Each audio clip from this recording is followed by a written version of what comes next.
ಸಿದ್ಧಾರೂಢರಿಗೆ ನತನಂತೆ ಸಿದ್ಧಾರೂಢರಿಗೆ ನತನಂತೆ ಬಾಳ ಬಲವೇ ರಾಮಕ್ಕೆ ಸರಿ ಬಾಳಗಟ್ಟಲಿ ಕೇಳೋ ತನಕ ಬಾಳ ಕೂಗುತ್ತಲೇ ಪದೇ ಶಾಸ್ತ್ರವೆಂಬುವ ನದಿಗಳು ಬಾಳ ಶಕ್ತಿಯ ಸುವ ಗರ್ಜನ ಬಾಳ ಕೇಳಿದ ಬಳಿಕ ಕೂಗವು ಬಾಳ ಕೇಳಲು ಬೇಕುವೆ ನಾನೆಂಬ ಶಾಸ್ತ್ರವನ್ನು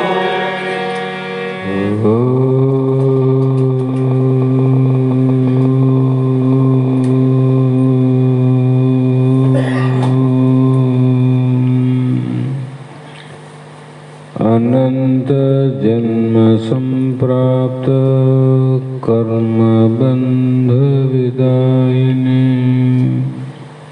आत्मा ज्ञान प्रदानेन तस्मै श्री गुरुवे नमः।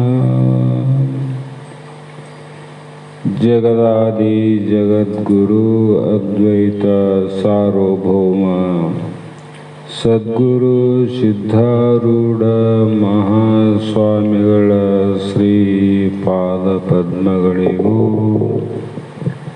ಆರೂಢ ಜ್ಯೋತಿ ಸದ್ಗುರು ಶಿವಪುತ್ರ ಮಹಾಸ್ವಾಮಿಗಳ ಶ್ರೀ ಪಾದಗಳಿಗೂ ಶ್ರೋತ್ರಿಯ ಬ್ರಹ್ಮನಿಷ್ಠ ಬ್ರಹ್ಮಲೀನ ಸದ್ಗುರು ಬಸವಾನಂದರ ಚರಣ ಕಮಲಗಳಿಗೂ ಅನಂತ ದೀರ್ಘ ದಂಡ ಪ್ರಣಾಮಗಳನ್ನು ಸಮರ್ಪಿಸುತ್ತ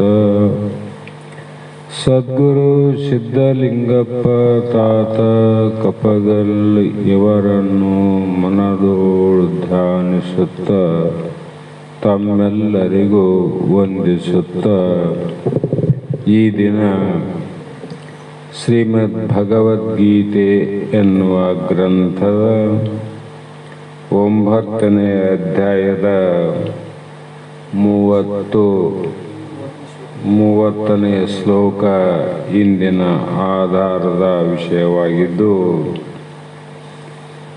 ಈ ಒಂದು 30ನೇ ಶ್ಲೋಕದಲ್ಲಿ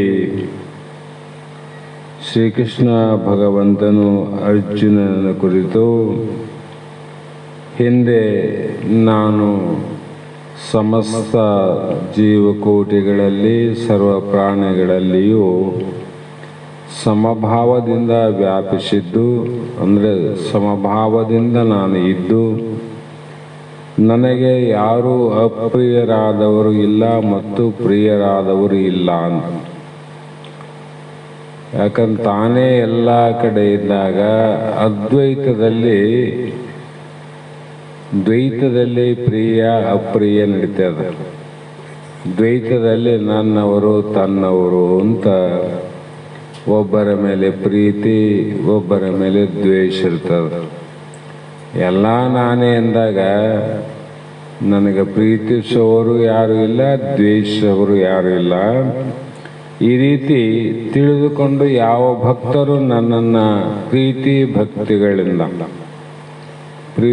ಭಕ್ತಿ ಅನನ್ಯ ಭಕ್ತಿನೇ ತಗೋಕಲ್ಲಿ ಭಜಿಸುತ್ತಾರೋ ಅವರು ನನ್ನಲ್ಲಿ ಮತ್ತು ನಾನು ಸಹ ಅವರಲ್ಲಿ ಪ್ರತ್ಯಕ್ಷ ರೂಪದಿಂದ ಇರುತ್ತೇನೆ ಎಂದರು.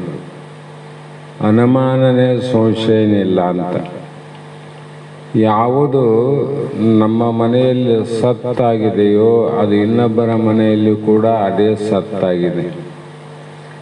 ಯಾವುದು ಅಸತ್ತಾಗಿದೆಯೋ ಅದು ನನ್ನಲ್ಲಿ ಅಸತ್ತು, ಇನ್ನೊಬ್ಬರಲ್ಲಿ ಅಸತ್ತು. ಉದಾಹರಣೆಗೆ ಬಹಳ ಸಲ ವಿಚಾರ ಮಾಡೇವಲ್ಲ, ನಮ್ಮ ಮನೆಯಲ್ಲಿ ಸತ್ಯ ಯಾವುದು ಅಂದರೆ ಬೈಲು, ಇನ್ನೊಬ್ಬರ ಮನೆಯಲ್ಲೂ ಬೈಲಾದಲ್ಲ. ಆ ಬೈಲಿನಲ್ಲಿ ದ್ವೇಷ ಆದೇನು? ಬೈಲಿನಲ್ಲಿ ಪ್ರಿಯ ಇಲ್ಲ, ಅಪ್ರಿಯನಿಲ್ಲ. ಮನೆ ಮೇಲೆ ದ್ವೇಷ ಅವ, ಮನೆಗಳ ಮೇಲೆ ದ್ವೇಷ ಅವ. ಬದ್ಮಾಸ್ ನನಗಿಂತ ಎಷ್ಟು ಚಂದ ಕಟ್ಟೆ ನೋಡಪ್ಪ ಮನೆ ಅಂತೀವಿ. ಮನೆ ಸರಿಯಾಗಿ ಕಟ್ಟಕ್ಕೆ ಬಂದಿಲ್ಲ ಅಂತೀವಿ. ಬೈಲಿನಲ್ಲಿ ಯಾರನ್ನು ದ್ವೇಷ ಮಾಡಿರೇನು? ಇಲ್ಲ. ಯಾಕಂದರೆ ಎಲ್ಲ ಕಡೆ ಬೈಲು ವ್ಯಾಪಕವಾಗಿರುವುದರಿಂದ ಬೇಲಿಗೆ ಪ್ರೀತಿನಿಲ್ಲ, ಅಪ್ರೀತಿನಿಲ್ಲ. ಅದರಿಂದ ಎಲ್ಲ ಜೀವರಸಗಳಲ್ಲಿರ್ತಕ್ಕಂಥ ನನ್ನನ್ನು ನೋಡಿದಂಥವನಿಗೆ ಪ್ರೀತಿನಿಲ್ಲ, ಅಪ್ರೀತಿನಿಲ್ಲ. ಅದಕ್ಕಾಗಿ ನಮ್ಮ ಮನೆಯ ಬಯಲು ಎಷ್ಟು ಪ್ರತ್ಯಕ್ಷವೋ ಅದೇ ರೀತಿ ಇನ್ನೊಬ್ಬರ ಮನೆಯ ಬಯಲು ಕೂಡ ಅಷ್ಟೇ ಪ್ರತ್ಯಕ್ಷ. ಅವ್ರ ಮನೆಯ ಬಯಲು ಕಾಣ್ತದಿಲ್ಲ. ನಮ್ಮನೆ ಕಂಡದ್ದೇ ಅಲ್ಲಿ, ಅಲ್ಲಿ ಕಂಡದ್ದೇ ನಮ್ಮ ಮನೆಯಲ್ಲಿ ಅಂತ ನಿನ್ನೆ ಅನಂತ ರೀತಿ ಕೂಡ ಇದನ್ನು ಹೇಳ್ತಾ ಬಂದಿದ್ದು. ಒಟ್ಟಿನಲ್ಲಿ ಈ ರೀತಿ ಅಹಂ ಬ್ರಹ್ಮೇತಿ, ನಾನು ಬ್ರಹ್ಮನಿದ್ದೇನೆ, ನೀನು ಬ್ರಹ್ಮನಿದ್ದೆ, ನೀನು ಬ್ರಹ್ಮನಿದ್ದೇನೆ, ನಾನು ಬ್ರಹ್ಮನಿದ್ದೇನೆ ಅಂತ ಯಾರು ಶರಣಾಗತರಾಗ್ತಾರೋ ಮತ್ತು ಆ ಬ್ರಹ್ಮವೇ ನಾನು ಅಂತ ಗುರು ಉಪದೇಶದಿಂದ ಪ್ರಾಪ್ತವಾದ ಸ್ವರೂಪಾನುಭವ ಏನಿದೆ, ಅನುಭವ ಮೊದಲು ಅದು ಉತ್ಕೃಷ್ಟವಾದ ಸುಲಭವಾದ ಪ್ರಾಯಶ್ಚಿತ. ಯಾಕಂದರೆ ಕೆಲವೊಂದು ಕೃಚ ಚಾಂದ್ರಾಯಣಾದಿ ತಪಸ್ಸುಗಳು ಮಾಡ್ತಾರಲ್ಲ, ಅನ್ನವನ್ನು ಹೆಚ್ಚು ಮಾಡ್ಕೊಂತ ಹೋಗೋದು ಮತ್ತು ಕಡಿಮೆ ಮಾಡ್ತಾ ಬರೋದು, ಇವೆಲ್ಲ ಉತ್ತಮವಾದ ಪ್ರಾಯಶ್ಚಿತ ಅಲ್ಲೇನೆಂದರೆ ಹೌದು, ಅಲ್ಲ ಅಂತಲ್ಲ. ಆದರೆ ಈ ಕೃಚ ಚಾಂದ್ರಾಯಣಾದಿಗಳು ಯಾವ ಪಾಪವನ್ನು ಉದ್ದೇಶಿಸಿ ಅನುಷ್ಠಾನ ಮಾಡುತ್ತಲ್ಲ, ಯಾವುದಕ್ಕೋಸ್ಕರ ಒಂದು ಗುರಿ ಇಟ್ಕೊಂಡು ಅನುಷ್ಠಾನ ಮಾಡ್ತವಲ್ಲ, ಅವು ಆ ಪಾಪವನ್ನು ಮಾತ್ರ ಕಳೆಯಬಲ್ಲವು ಅಷ್ಟೆ. ಮಿಕ್ಕ ಪಾಪಗಳನ್ನು ಅವು ಕಳೆಯಲಾರವು. ಉಳಿದ ಪಾಪವನ್ನು ಅವು ಕಳೆಯಂಗಿಲ್ಲ. ಯಾಕಂದರೆ ಒಬ್ಬ ಬೇಟೆಗಾರ ಹೊರಟಿರ್ತಾನ, ಅಲ್ಲಿ 3-4 ಪ್ರಕಾರದ ಪ್ರಾಣಿಗಳು ಜೊತೆಯಾಗಿ ಹೋಗ್ತಿರ್ತಾವೆ. ಅಂಥ ಸಂದರ್ಭದಲ್ಲಿ ಆ ಒಂದು ಬೇಟೆಗಾರ ತನ್ನ ಬಿಲ್ಲಿನಿಂದ ಬಾಣವನ್ನು ಬಿಡ್ತಾನಲ್ಲ, ಆ ಬಾಣ ಯಾವ ಪ್ರಾಣಿಗೆ ತಗಿಲಿದೋ ಆ ಪ್ರಾಣಿ ಮಾತ್ರ ಸತ್ತು ಹೋಗ್ತದೆ, ಆ ವ್ಯಾಘ್ರ ಮಾತ್ರ ಸತ್ತು ಹೋಗ್ತದೆ. ಉಳಿದ ವ್ಯಾಘ್ರಗಳು ಸಾಯ್ತವೇನು? ಸಾಯೋದಿಲ್ಲ. ಯಾಕಂದ್ರೆ ಯಾವುದಕ್ಕೆ ಗುರಿ ಇಟ್ಟು ಹೊಡೆದನ್ನ ಅಷ್ಟೇ ನಾಶ ಆಯ್ತೀವಿ, ಉಳಿದು ಹಂಗೆ ಉಳ್ಕೊಂಡು. ಅದರಂತೆ ನಾವೆಲ್ಲ ಮಾಡುವಂಥ ಪ್ರಾಯಶ್ಚಿತ ಕರ್ಮಗಳೇನವಲ್ಲ, ಯಾವುದ ನಿವೃತ್ತಿಗಾಗಿ, ಯಾವುದರ ನಾಶಗಾಗಿ ನಾವು ಮಾಡ್ತೀವಿ ಅಷ್ಟನ್ನು ನಾಶ ಮಾಡ್ತಾವ, ಉಳಿದುವನ್ನ ಹಂಗೆ ಇರ್ತಾವಂತ ಅರ್ಥ ಆಯ್ತಲ್ಲ. ಅದೇ ಕಾರಣವಾಗಿ ಕೃಷ್ಣಾನುಸ್ಮರಣವು ಅಹಂ ಬ್ರಹ್ಮೇತಿ ಮಾಂ ಧ್ಯಾಯಾನ್ ಏಕಾಗಮನ ಸಾಸಕೃತ ಸರ್ವಂ ತರತಿ ಪಾಪ್ನಾಂ ಕಲ್ಪಕೋಟಿ ಸತೇರುತಂ ಅಂತ ಒಂದು ಪ್ರಮಾಣ ಕೊಟ್ಟರು. ಇದನ್ನ ಉತ್ತಮವಾದರೂ ಕೂಡ ಇದಕ್ಕಿಂತ ಉತ್ತಮವಾದದ್ದು ಯಾವುದು ಅಂದರೆ ನಾನೇ ಬ್ರಹ್ಮವೆಂದು, ನಾನೇ ಬ್ರಹ್ಮ. ಗುರು ಉಪದೇಶದಿಂದ ಏನು ತಿಳ್ಕೊಂಡು ಇಲ್ಲಿವರೆಗೂ ನಾನೇ ಬ್ರಹ್ಮ ಅಂತ ತಿಳ್ಕೊಂಡು ಅಲ್ಲಿ ಏಕಾಗ್ರ ಮನಸ್ಸಿನಿಂದ ಒಂದು ಸಲ, ಬಹಳ ಸಲ ಬೇಡ, ಒಂದು ಸಲ ಸ್ಮರಿಸಿದವನ ಅನೇಕ ಕಲ್ಪಗಳಲ್ಲಿ ಮಾಡಿದ ಪಾಪಗಳನ್ನೆಲ್ಲ ದಾಟುತ್ತಾನೆಂದು. ಒಂದಲ್ಲ, ಅನೇಕ ಕಲ್ಪಗಳಲ್ಲಿ ಮಾಡಿದ ಪಾಪಗಳು ಕೂಡ ಅಲ್ಲಿ ನಾಶ ಆಗ್ತವ. ಅಂದ್ರೇನು? ಬ್ರಹ್ಮಜ್ಞಾನವು ಶತಕೋಟಿ ಕಲ್ಪಗಳಲ್ಲಿ ಮಾಡಿದಂಥ ಭೂತ ಭವಿಷ್ಯಾದಿ ವರ್ತಮಾನ ರೂಪವಾದ ಸಮಸ್ತ ಪಾಪ ಪುಣ್ಯಗಳನ್ನು ಕೆಡಿಸ್ತದ. ಸಮಸ್ತ ಪಾಪ ಪುಣ್ಯಗಳನ್ನು ಕೆಡಿಸ್ತದ ನೋಡ್ರಿ. ಶೇಷ ಉಳಿಯಂಗಿಲ್ಲ ಅಂತಲ್ಲಿ. ಶೇಷ ಅಂದರೆ ಏನು ಬ್ಯಾಲೆನ್ಸ್ ಇಲ್ಲ. ಹಿಂದಿನ ಪಾಪನೂ ಹೋಯ್ತು, ಈಗ ವರ್ತಮಾನದ ಹೋಯ್ತು, ಭವಿಷ್ಯತ್ತನು ಹೋಗಿ ಅದು ಏನು ಮಾಡ್ತದಂದರೆ ಆ ಪುಣ್ಯದ ಫಲದ ಪ್ರಾಪ್ತಿ ಮೋಕ್ಷವನ್ನು ಕೊಡಬಲ್ಲದು. ಏನು ಕೊಡ್ತದೆ? ಮೋಕ್ಷವನ್ನು ಕೊಡ್ತದೆ. ಆದುದರಿಂದ ಸರ್ವರು ಬ್ರಹ್ಮ ಅನುಸಂಧಾನದ ಪಾಪಗಳ ಪ್ರಾಯಶ್ಚಿತ ಮಾಡಿಕೊಂಡು ಜನ್ಮವನ್ನು ಸಾರ್ಥಕವನ್ನು ಮಾಡಿಕೊಳ್ಳಬೇಕು ಅಂತ ಕೃಷ್ಣ ಅರ್ಜುನನಿಗೆ ಉಪದೇಶ ಮಾಡಿದ.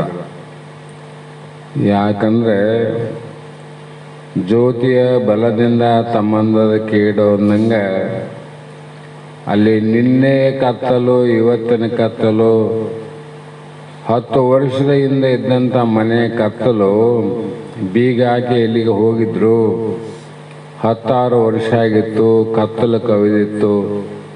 ಪುನಃ ಒಂದು ದಿವಸ ಊರಿಗೆ ಬಂದರು.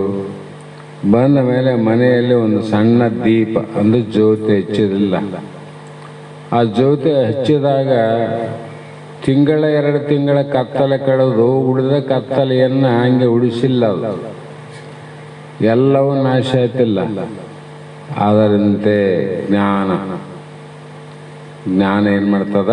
ಸರ್ವವನ್ನು ಲೇಷ ಇಲ್ಲದಂತೆ ಕಳಿತದ. ಅದಕ್ಕಾಗಿ ಕರ್ಮಗಳಿಂದ ನಾವೇನು ಪ್ರಾಯಶ್ಚಿತ ಮಾಡ್ತೀವಲ್ಲ, ಅದಕ್ಕಿಂತಲೂ ಜ್ಞಾನದಿಂದ ಪ್ರಾಯಶ್ಚಿತ ಆಗ್ಬೇಕು. ನಮಗೆ ಕರ್ಮದಿಂದ ಅಲ್ಲ, ಜ್ಞಾನದಿಂದ ಆಗಬೇಕು. ಆ ಜ್ಞಾನದಿಂದ ಪ್ರಾಯಶ್ಚಿತ ಆಗಿತ್ತಂದರೆ ಅವನು ವಿಚಾರ ಮಾಡ್ತಾನೆ, ನಾನು ಯಾಕೆ ಈ ಜನನ ಮರಣ ಅನ್ನುವಂಥ ಭವದಲ್ಲಿ ಬಿದ್ದು ಯಾಕೆ ನಾ ಹುಟ್ಟುವುದು, ಯಾತಕ್ಕಾಗಿ ಬದುಕುವುದು, ಯಾತಕ್ಕಾಗಿ ಸಾಯುವುದು ಅನ್ನುವ ವಿಚಾರದಿಂದ ಅದಕ್ಕೆ ಉತ್ತರವನ್ನು ಪಡಿತಾನೆ. ಉತ್ತರ ಯಾವುದು? ಜ್ಞಾನ ಅಂದರೆ ಏನು? ಇಲ್ಲಿ ಶ್ರವಣ ಮನನಾದಿಗಳೇ ಜ್ಞಾನ ಅಂತ ಅನ್ಬೇಕು. ಜ್ಞಾನದ ಸಾಧನೆಗಳು ಶ್ರವಣ, ವೇದಾಂತದ ಶ್ರವಣ, ಮನನ, ಇವೆಲ್ಲ ಸಾಧನೆ. ಕರ್ಮದಲ್ಲಿ ಏನು ಸಾಧನೆಗಳಾವಂದರೆ ಅನಂತ ಸಾಧನೆಗಳು. ಯಜ್ಞದ, ಯಾಗದ, ಉತ್ತರಾಯಣ, ಚಾಂದ್ರಾಯಣ, ಕೃಷ್ಣ ಪಕ್ಷ, ಅನಂತ ಕಾರ್ಯಗಳನ್ನು ಮಾಡಬೇಕಾಗ್ಯದ. ಆದ್ದರಿಂದ ನನ್ನ ಭಕ್ತನು ಏನು ಮಾಡಬೇಕಂದ್ರೆ ಮೊದಲು ಹೇಳ್ತಾರೆ ಅವರು, ಇಲ್ಲಿ ನನ್ನ ಭಕ್ತನಾದವನು ಕ್ಷಿಪ್ರಂ ಭವತಿ ಧರ್ಮಾತ್ಮ ಶಾಶ್ವತ ಶಾಂತಿಂ ನಿಗಚ್ಚತಿ ಕೌಂತೆಯೇ ಪ್ರತಿ ಜಾನಿಹಿ ನ ಮೇ ಭಕ್ತ ಪ್ರಣಶ್ಯತಿ ಅಂತ. ಇಲ್ಲಿ ಶಾಶ್ವತವಾದ ಅಂದ್ರವರು ಶಶ್ವಂಶಾಂತಿ ನಿಗಚ್ಚತಿ ಅಂದರೆ ಶಾಶ್ವತವಾದ ಪರಮಶಾಂತಿಯನ್ನು ಹೊಂದುತ್ತಾನೆ. ಪರಮಶಾಂತಿ ಅಂದರೆ ಆ ಶಾಂತಿ ಒಂದು ಸಲ ಆದಮೇಲೆ ಮತ್ತೆ ಅಶಾಂತಿ ಎನ್ನುವುದೇ ಅಲ್ಲಿ ಇಲ್ಲ. ಒಂದು ಸಲ ಪ್ರಾಣ ಹೋಯ್ತು ಅಂದಮೇಲೆ ಶ್ವಾಸ ಉಚ್ಛ್ವಾಸ ಇಲ್ಲಲ್ಲ. ಅಲ್ಲಿ ಪ್ರಾಣ ಹೋದ್ಮೇಲೆ ದೇಹದಲ್ಲಿ ಶ್ವಾಸ ಉಸಿರಾಟ ಅದೇನು ಅದು ಹೇಗೆ ಇಲ್ಲವೋ ಅದರಂತೆ ನನಗೆ ಶರಣಾಗತನಾದ ಭಕ್ತನಲ್ಲಿ ದುಃಖವೆಂಬುದೇ ಇರೋದಿಲ್ಲ ನೋಡೋರು. ದುಃಖ ಅನ್ನೋದೇ ಇಲ್ಲ ಅಂತ. ಏಕೆಂದರೆ ಕೌಂತಿ ಅನ್ನುವ ಪದಕ್ಕೆ ಕುಂತಿ ಕುಮಾರನೆಂದು ಮೊದಲನೇದು ಅರ್ಥ. ಉತ್ತಮ ಭಕ್ತಳ ಗರ್ಭದಲ್ಲಿ ಹುಟ್ಟಿದವನು ಅಂತ ಇನ್ನೊಂದು ಅರ್ಥ. ರಾಮಗಾದರೂ ಅಷ್ಟೇ. ರಾಮಗಾದರೂ ಕೂಡ ಉತ್ತಮ ಗರ್ಭದಲ್ಲಿ ಜನ್ಮವನ್ನು ಎತ್ತಿದವರಿಗೆ ಅಲ್ಲಿ ಕೌಂತೆ ಅಂತ ಕರೆದರು, ಇಲ್ಲಿ ರಾಮ ಅಂತ ಕರೆದರು. ಹೀಗೆ ಅನಂತ ರೀತಿ ಕರೀಬಹುದು. ಈ ಉತ್ತಮವಾದ ವ್ಯಕ್ತಿಗಳಲ್ಲಿ ಗರ್ಭ ಎತ್ತುವುದು ಮಹಾಪುಣ್ಯದ ಕಾರ್ಯ. ಮಹಾಪುಣ್ಯ. ದೇವಮಲ್ಲಮ್ಮ ಗುರುಶಾಂತಪ್ಪರ ಗರ್ಭದಲ್ಲಿ ಸಿದ್ಧಾರೂಢ ಮಹಾಸ್ವಾಮಿಗಳೇ ಹುಟ್ಟಿ ಹೋದರು ನೋಡ್ರಿ. ಮತ್ತು ಇವರು ಕೂಡ ಅನಂತ ಮಂದಿ ಜನ್ಮ ಎತ್ತಿರಲ್ಲ ಅಂಥ ತಾಯಿ ತಂದೆಗಳ ಉತ್ತಮರು. ಅವರು ಜನ್ಮ ಕೊಟ್ಟಾರ ನೋಡ್ರಿ. ಬೆಳೆ ಚಲೋ ಬಂದದಂದ್ರೆ ಭೂಮಿ ಚಲೋ ಆದಂತರು ಏನು ಸೌಳಾದಂತರು, ಏನು ಭೂಮಿ ರೀ ಬಂಗಾರ ಬೆಳೀತದಂತೀವಿ. ಅದರಂತೆ ನಾವು ಮಹಾತ್ಮರ ಜನನದ ಹಿನ್ನೆಲೆ ಹೋಗಿ ನೋಡಿದಾಗ ಯಾರ ಗರ್ಭದಲ್ಲಿ ಜನ್ಮ ಎತ್ತಾರಂದರೆ ಆ ಗರ್ಭಗಳು ಕೂಡ ಭಾಳ ಉತ್ತಮವಾದವು ಅಂತ ಅರ್ಥ. ಎಲ್ಲರೂ ಅಲ್ಲೇ ಹುಟ್ಟಬೇಕಾಗಿತ್ತಲ್ಲ, ಸಾಧ್ಯ ಇಲ್ಲ ಅಂತ. ಹಾಗಾಗಿ ಆತ್ಮಜ್ಞಾನಕ್ಕೆ ಅಧಿಕಾರಿಯಾಗಬೇಕಾಗಿದ್ದರೆ ಹುಟ್ಟಿರುವ ಕ್ಷೇತ್ರವು ಪವಿತ್ರವಾಗಿರಬೇಕಂದ್ರು. ಆತ್ಮಜ್ಞಾನ ಒಬ್ಬ ತಂದೆ ತಾಯಿ ಗರ್ಭದಲ್ಲಿ ಹುಟ್ಟಿ ಆತ್ಮಜ್ಞಾನಕ್ಕೆ ಅಧಿಕಾರಿಯಾಗಿ ಆತ್ಮಜ್ಞಾನದ ಗುಣಲಕ್ಷ್ಯವನ್ನು ಪ್ರಾಪ್ತಿ ಮಾಡಿಕೊಂಡು ಆ ಸದ್ಗುರುವಿಗೆ ಶರಣಾಗತನಾಗಿ ಮೋಕ್ಷವನ್ನು ಪಡೆಯಬೇಕು ಅನ್ನುವಂಥ ಇಚ್ಛೆ ಆಗಬೇಕಾಗಿದ್ದರೆ ಅವನ ಹುಟ್ಟಿದ ಭೂಮಿ ಪವಿತ್ರವಾಗಿರ್ಬೇಕಂದ್ರೆ ನೋಡ್ರಿ. ಅಂದರೆ ನಾವೆಲ್ಲರೂ ಈ ಮಾರ್ಗವನ್ನು ಹಿಡಿದಂಥ ಹಿಂದಿನವರಿರಲಿ, ಈಗಿನವರಿರಲಿ, ಮುಂದಿನವರಿರಲಿ, ನಮ್ಮ ತಂದೆ ತಾಯಿಗಳು ಹೇಗಿದ್ರೋ ಏನೋ ಅನ್ನುವಂಥ ಅಜ್ಞಾನ ಕಾಲದಲ್ಲಿ ತಿಳಿದೇ ಇದ್ರೂ ಕೂಡ ಶಾಸ್ತ್ರಜ್ಞಾನದ ವಿಚಾರ ಮಾಡಬೇಕು. ನಮಗೆ ಜನ್ಮ ಕೊಟ್ಟಂಥ ತಂದೆ ತಾಯಿಗಳು ಪವಿತ್ರವಾದ ಹೃದಯವಂತರು ಅಂತ ಅರ್ಥ ಮಾಡಬೇಕು. ನಮ್ಮನ್ನು ಬಿಟ್ಟು ಹೇಳ್ಯಾರನವರು ಅಂದರೆ ನಮಗೆ ಲಕ್ಷ್ಯಕ್ಕೆ ಬರದಿರಬಹುದು, ಆ ಪ್ರಶ್ನೆ ಬೇರೆ. ಆದರೆ ಶಾಸ್ತ್ರಗಳು ಲಕ್ಷ್ಯಕ್ಕೆ ತಂದು ಕೊಡ್ತಾವ. ನೀವು ಜನ್ಮ ಕೊಟ್ಟಂಥ ಭೂಮಿ ಅದು ಉತ್ತಮವಾದ ಭೂಮಿ. ಹಾಗಾಗಿ ಆತ್ಮಜ್ಞಾನಕ್ಕೆ ಅಧಿಕಾರಿ ಆಗಲಾರನು ಪವಿತ್ರವಾದ ಭೂಮಿಯಲ್ಲಿ ಪವಿತ್ರವಾದ ಬೆಳೆ ಬರಲಾರದು. ಕೆಟ್ಟ ಭೂಮಿಯಲ್ಲಿ ಒಳ್ಳೆಯ ಪದಾರ್ಥ ಹೆಂಗೆ ಬೆಳಿತೇವ್ರಿ, ಬೆಳೆಯಕ್ಕೆ ಸಾಧ್ಯ ಅದೇನು. ಅದರಂತೆ ಅಪವಿತ್ರ ಹೃದಯದಲ್ಲಿ ಜನ್ಮವನ್ನು ಪಡೆದಂಥವರು ಕರ್ಮಗಳಿಗೆ ಅವರ ಅಧಿಕಾರಿ ಆಗಬಹುದು ವಿನ ನನ್ನನ್ನು ಕಾಣುವ ಪಡೆಯುವ ನೋಡುತ್ತಲೇ ಅವರಿಗೆ ಅಧಿಕಾರ ಇಲ್ಲ. ಹಾಗಾಗಿ ಪ್ರಪಂಚದಲ್ಲಿಯೂ ಸಹ ಪವಿತ್ರ ಗರ್ಭದಲ್ಲಿ ಉದಯಿಸಿದವರೇ ಆದರ್ಶ ಪುರುಷರಾಗಿರುವರು.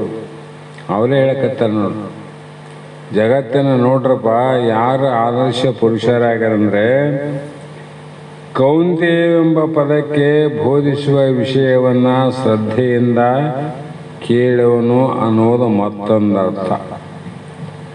ಗುರುಗಳು ವೇದಗಳು ಮಹಾತ್ಮರ ವಾಕ್ಯಗಳನ್ನು ಶ್ರದ್ಧೆಯಿಂದ ಕೇಳುವವನು ಎಂದರ್ಥ. 3-4 ಅರ್ಥ ಮಾಡ್ಯಾರ ನೋಡೋರು. ಇಲ್ಲಂದರೆ ಆ ಕೇಳುವ ಇದರಲ್ಲಿ ಶ್ರದ್ಧೆ ಬರಂಗಿಲ್ಲ, ಅಶ್ರದ್ಧೆ ಬರ್ತದೆ. ನಮಗೆ ವಿಶ್ವಾಸದಿಂದ ಕೇಳ್ತಾನಂದ್ರೆ ಪುಣ್ಯ ಗರ್ಭದಿಂದ ಜಾರಿ ಬಂದನ ಅಂತ ಅರ್ಥ.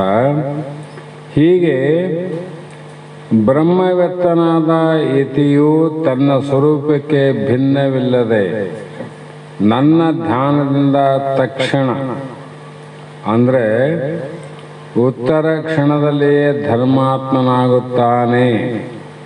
ಯಾರು? ಬ್ರಹ್ಮವ್ಯಕ್ತನಾದ ಯತಿಯು ಇಂಥ ಪವಿತ್ರ ಗರ್ಭದಲ್ಲಿ ಹುಟ್ಟಿ ಇಂಥ ಆತ್ಮಜ್ಞಾನವನ್ನು ಪಡೆದುಕೊಂಡು ಮೋಕ್ಷವನ್ನು ಪಡೆಯಬೇಕು ಅನ್ನುವಂಥವನು ತನ್ನ ಸ್ವರೂಪಕ್ಕೆ ಭಿನ್ನವಿಲ್ಲದೆ ಬ್ರಹ್ಮ ಸ್ವರೂಪಕ್ಕೆ ನಾನು ಬೇರೆ ಅಂತ ತಿಳಿಯದೆ, ಅವನು ಎಂದಿಗೂ ಬೇರೆ ಅಂತ ತಿಳ್ಕಂಗಿಲ್ಲ. ಆ ರೀತಿ ಅಭೇದ ದರ್ಶನದಿಂದ ಕೇಳಿ ಧರ್ಮಾತ್ಮನಾಗಿ ಬ್ರಹ್ಮಜ್ಞಾನವು ತನ್ನ ಸಮಕಾಲದಲ್ಲಿ ಫಲವನ್ನು ಕೊಡುವುದನ್ನು ಫಲ ಕೊಡದುಕೊಂಡೇ ಮುಕ್ತನಾಗುತ್ತಾನೆ. ಕರ್ಮಗಳು ಸಮಕಾಲದಲ್ಲಿ ಅಲ್ಲ, ಭಿನ್ನ ಕಾಲದಲ್ಲಿ ಕೊಡ್ತಾವವು. ಈ ಜನ್ಮದಲ್ಲಿ ಮಾಡಿದ ಪಾಪನೂ ಅಷ್ಟೇ, ಪುಣ್ಯನೂ ಅಷ್ಟೇ. ಈ ಜನ್ಮದಲ್ಲಿ ಇಲ್ಲ, ಮುಂದಿನ ಜನ್ಮದಲ್ಲಿ ಕಟ್ಟಿಟ್ಟ ಬುತ್ತಿ ಅದು. ಅಂದರೆ ಈಗ ಮಾಡಿದ ಪಾಪ ಪುಣ್ಯ ಈ ದೇಹವನ್ನು ಬಿಟ್ಟ ನಂತರ ಮುಂದಿನ ದೇಹದಲ್ಲಿ ಹುಟ್ಟಿ ಆ ಫಲಗಳನ್ನು ಅನುಭವಿಸ್ಬೇಕು ನೀನು. ಆದರೆ ಮೋಕ್ಷ ಅನ್ನೋದಲ್ಲ. ಹಾಗಾಗಿ ಈಗ ಹುಟ್ಟತಾನೆ, ಈಗ ಧರ್ಮಾತ್ಮನಾಗ್ತಾನೆ, ಧರ್ಮ ಚಿಂತನೆಯನ್ನು ಮಾಡ್ತಾನೆ, ಶ್ರದ್ಧೆಯನ್ನು ಇಡ್ತಾನೆ. ಆ ಬ್ರಹ್ಮವೇ ನಾನಂತ ದೃಢ ಅಪರೋಕ್ಷ ಜ್ಞಾನದಿಂದ ಏದಲ್ಲೇ ಮುಕ್ತನಾಗುತ್ತಾನೆ. ಕರ್ಮಫಲ ಯಾವಾಗ? ಜನ್ಮಾಂತರದಲ್ಲಿ ಅಂತ ಅರ್ಥ ಮಾಡಬೇಕು. ಕರ್ಮಫಲ ಜನ್ಮಾಂತರದಲ್ಲಿ, ಮೋಕ್ಷ ಫಲ ಇಹದಲ್ಲಿ. ನೋಡ್ರಿ, ಈಗ ಸದ್ಯ ಆಗುವಂಥ ಫಲವನ್ನು ಬಿಟ್ಟು ಮುಂದೆ ಕೋಟಿ ಜನ್ಮಗಳಲ್ಲಿ ಆಗುವಂಥ ಫಲವನ್ನು ನಾವು ಬಯಸ್ತೇವಂದ್ರೆ ನಮ್ಮಂಥ ಅಜ್ಞಾನಿಗಳು ಯಾರು? ಈ ಭಾಳ ಸಲ ಎಲ್ಲ ತೋಟಗಾರಿಕೆ ಇಲಾಖೆಯಲ್ಲಿ ಕೆಲವು ತಳಿಗಳು ಬಂದಾವ. ತೆಂಗಿನ ಗಿಡ ಆಗಲಿ, ಮಾವಿನ ಗಿಡ ಆಗಲಿ, ಹೂವಿನ ಗಿಡ ಆಗಲಿ, ಪ್ರತಿಯೊಂದು ತಳಿ ಬಂದಾವ. ಹಿಂದೆ 15-20 ವರ್ಷಕ್ಕೆ ಫಲ ಕೊಡುವಂಥ ಮರಗಳು ಇವತ್ತು 2-2.5 ವರ್ಷದಲ್ಲಿ ಫಲ ಕೊಡ್ತಾವಂದ್ರೆ ಅವನು ಶಾಣೆನಾದವನು 2 ವರ್ಷದಲ್ಲಿ ಫಲ ಕೊಡೋದು ಹಾಕ್ತಾನೋ, 20 ವರ್ಷಕ್ಕೆ ಫಲ ಕೊಡೋದು ಹಾಕ್ತಾನೋ? ಎಷ್ಟು ಬೇಗ ಫಲ ಕೊಡ್ತದ ಅಷ್ಟು ಬೇಗ ಪಡಿಬೇಕಂತ ಅಪೇಕ್ಷೆ ಅದಲ್ಲ. ಶಾಸ್ತ್ರಗಳು ಹೇಳ್ತಾವ, ಸದ್ಗುರುಗಳು ಹೇಳ್ತಾರ, ಸಂತರು ಶರಣರು ಎಲ್ಲ ಮಹಾತ್ಮರು ಡಂಗರು ಸಾಕ್ತಾರ. ಇಹದಲ್ಲೇ ಮೋಕ್ಷ ತಕ್ಷಣದಲ್ಲೇ ಸಮತ್ವ ಕಾಲದಲ್ಲಿ ಆಗ್ತದನ್ನು ಬಿಟ್ಟು ಯಾವುದೋ ವಿಷಮ ಕಾಲದಲ್ಲಿ ಆಗುವಂಥ ಅನಿತ್ಯವಾದ ಫಲವನ್ನು ನೀನು ಪಡಿಬೇಕಂತ ಇಚ್ಛೆ ಮಾಡ್ತದಲ್ಲ, ನೀನು ಮೂರ್ಖ ಅಂತ, ಅಜ್ಞಾನಿ ಅಂತರ ಮಹಾತ್ಮರು. ಹಾಗಾಗಿ ನಿರ್ವಿಕಾರ ಬ್ರಹ್ಮಾತ್ಮ ದೃಷ್ಟಿಯು ಏರ್ಪಡುತ್ತಲೇ ಶುದ್ಧನಾಗುತ್ತಾನೆ. ಮತ್ತು ಬ್ರಹ್ಮಜ್ಞಾನವು ಏನು ಅಂದರೆ ಮುಕ್ತಿ ರೋಕಡ ಅಂತಿದ್ದ ನಮ್ಮ ಬಸವನಂದರು. ಅಭಿಮಾನ ಚೋಡ್ನೋ ಮುಕ್ತಿ ರೋಕಡ. ಉಳಿದು ಎಲ್ಲ ತಮ್ಮ ಮುಕ್ತಿಯನ್ನು ಬಿಟ್ಟರೆ ಉದ್ರಿ ನೋಡು. ಈ ಮುಂದಿನ ತಿಂಗಳು ಕೊಡ್ತೀನಿ ಅನ್ನೋದು ಇಲ್ಲ, ಹಿಂದಿನ ಹಂಗೆ ಇಲ್ಲಪ್ಪ ಸದ್ಯ ಕೊಡು ಅಂತ ಹೆಂಗಾವಲ್ಲ, ಇವೆಲ್ಲ ಉದ್ರಿ. ಆದ್ರೆ ಮುಕ್ತಿ ಅನ್ನೋದು ರೋಕಡ ಅಂದ್ರು, ನಗದಿ ವ್ಯವಹಾರ. ಅದಕ್ಕೊಂದು ದೃಷ್ಟಾಂತ ಕೊಡ್ತಿದ್ದ. ಗಂಜಿನಲ್ಲಿ ತಮ್ಮ ಈ ಕಡೆ ಮಾಲ್ ಹಾಕೋದು, ಈ ಕಡೆ ಪಟ್ಟಿ ರೊಕ್ಕ ತಗೊಂಬರೋದು, ಹೌದಲ್ಲ? ಅಲ್ಲಿ ಉದ್ರಿ ಅದ, ಇದರಲ್ಲಿ ನಗದಿ ವ್ಯವಹಾರ. ಅದರಂತೆ ಉದ್ರಿ ವ್ಯಾಪಾರವಲ್ಲ. ಈ ಬ್ರಹ್ಮಜ್ಞಾನದ ಕಾಲ ವಿಳಂಬ, ಪರೋಕ್ಷ ದೃಷ್ಟಿ ಇವುಗಳಿಗೆ ಅವಕಾಶವಿಲ್ಲ. ಇಲ್ಲಿ ಎಷ್ಟು ವಿಳಂಬ ಮಾಡ್ತಿದ್ದಿ. ವಿಳಂಬ ಅಂದರೆ ಆಗವ ಹೀಗವ ಹೋಗಿವ ಅಂಬೋದಿಲ್ಲ. ಕೆಲವು ಕಡೆ ಆಗವ ಈಗವ ಹೋಗಿವ, ಕೆಲವರು ಅಮಾಸೆಗೆ ಬಾ ಅಂತಾರ, ಕೆಲವರು ಹುಣ್ಣಿಗೆ ಬಾ ಅಂತಾರ, ಮತ್ತು ಇಂತಲ್ಲಿ ಹೋಗಿ ಬಾ ಅಂತಾರ. ಇವೆಲ್ಲ ಅವಲ್ಲ. ಇದು ಹಂಗಲ್ಲ, ಇದು ಹಾಗಲ್ಲ. ಇದು ಈಗ ಕುಂತಲ್ಲ, ಈಗಲೇ ಅದು ವಿಷಯ. ಹಾಗಾಗಿ ಶಾಶ್ವತವಾದ ಶಾಂತಿಯೂ ಸಹ ಪ್ರಾಪ್ತವಾಗುತ್ತದೆ. ಈ ಬ್ರಹ್ಮಜ್ಞಾನದಿಂದ ಏನಾಗ್ತದ? ಈ ಜನ್ಮದಲ್ಲೇ ಪರಿಶುದ್ಧನಾಗ್ತಿದ್ದಿ, ಜನ್ಮಾಂತರ ಪಾಪನು ಕಳ್ಕೊಂತಿದ್ದಿ, ಆಮೇಲೆ ನಗದಿ ಆದಂಥ ಮೋಕ್ಷದ ಆನಂದವನ್ನು ಪಡಿತಿದ್ದಿ. ಅಂದರೆ ಇದು ಆನಂದ ವಿಷಯಾದಿಗಳ ಆನಂದದಂತೆ ಅಲ್ಲ, ಲೋಕಾದಿಗಳ ಆನಂದದಂತೆ ಅಲ್ಲ. ಹಾಗಾಗಿ ನಿಗಚ್ಚತಿ ಅಂತ ಯಾಕಂದ್ರೆ ಯತಿಗೆ ಉಂಟಾಗುವ ಮೋಕ್ಷಕ್ಕೆ ಪ್ರತಿಬಂಧಕವಿಲ್ಲ ಅಂತ. ಅವನು ಪಡೆಯುವಂಥ ಆನಂದಕ್ಕೆ ಪ್ರತಿಬಂಧಕ ಇಲ್ಲಂದ್ರೆ ಆನಂದವನ್ನು ನಾಶ ಮಾಡುವಂಥ ಯಾವ ಶಕ್ತಿಗಳು ಇಲ್ಲ. ಅವನಿಗೆ ಆಧ್ಯಾತ್ಮಿಕ ಆದಿ ದೈವಿಕ ಆದಿ ಭೌತಿಕ ಅಂದ್ರಲ್ಲ, ಇಲ್ಲಿ ಅಲ್ಲಿಲ್ಲ ಅಂತ. ಹಾಗಾಗಿ ಇಲ್ಲಿ ಒಟ್ಟಿನಲ್ಲಿ ನಾಮೇ ಭಕ್ತ ಪ್ರಣಶ್ಯತಿ ಅಂತಂದ್ರೆ ಇಲ್ಲಿ ಉಪಸರ್ಗ ಸಹಿತ ನಶ್ಯತಿ ಅಂದ್ರೆ ಕ್ರಿಯೆಗೆ ಪತನವಾಗುತ್ತದೆ ಎಂದು ಅರ್ಥ. ನನ್ನ ಭಕ್ತನಿಗೆ ಪತನವಿಲ್ಲ. ಜ್ಞಾನದಲ್ಲಿ ನೀನು ಪಡೆದ ಫಲ ಏನದ ಅದು ಪತನವಿಲ್ಲದ ಫಲ. ಕರ್ಮದಲ್ಲಿ ನೀ ಏನು ಮಾಡಿದ್ದಲ್ಲ ಅದು ಪತನವಾಗುವಂಥ ಫಲ. ಪತನ ಅಂದ್ರೆ ನಾಶ. ಹಾಗಾಗಿ ಭಕ್ತನು ಅಭಿವೃದ್ಧಿಯನ್ನೇ ಪಡೆದುಕೊಳ್ಳುತ್ತಾನೆ, ತನ್ನ ಸ್ಥಿತಿಯಿಂದ ಕೆಳಗೆ ಎಂದು ಜಾರನು. ಇದು ಯಾವಾಗ ಸರಿಯಾಗಿ ಅರ್ಥ ಆಯ್ತಂದ್ರೆ 2 ವರ್ಷದ ಬೆಳೆನೇ ಬೆಳೆಯಕ್ಕೆ ಪ್ರಯತ್ನ ಮಾಡ್ತಾರೆ ವಿನ 70 ವರ್ಷದ ಬೆಳೆ ಬೆಳಿಲಿಕ್ಕೆ ಪ್ರಯತ್ನ ಮಾಡಂಗಿಲ್ಲ. ಹಾಗಾಗಿ ಭೌತಿಕವಾದಂಥ ಹಿಂದೆ ಹಿರಣ್ಯಕಶ್ಯಪನು ಆತ್ಮನಿಷ್ಠವಾದ ಪ್ರಹ್ಲಾದನನ್ನು ಅವನ ಸ್ಥಿತಿಯಿಂದ ಕೆಳಗೆ ಜಾರಿಸಬೇಕೆಂದು ತನ್ನ ಸಾಮ್ರಾಜ್ಯ ಶಕ್ತಿಯನ್ನೆಲ್ಲ ಉಪಯೋಗ ಮಾಡಿದರೂ ಅದು ಸಾಧ್ಯವಾಗಲಿಲ್ಲ. ಸಾರಾಂಶ ಏನಂದರೆ ಹಿಂದಿನ ಶ್ಲೋಕದಲ್ಲಿ ಹೇಳ್ಯಾರ, ಯೋಗಕ್ಷೇಮಂ ವಹಮ್ಯಹಂ. ಇದು ಎಲ್ಲವೂ ನಂದು ಅಂತ ಹೇಳಿರಲ್ಲ. ಅದರಂತೆ ಆ ಕೃಷ್ಣ ಮಾಡಿದಂಥ ಪ್ರತಿಜ್ಞೆ ಏನಲ್ಲ, ಪ್ರತಿಜ್ಞೆ ಅದು.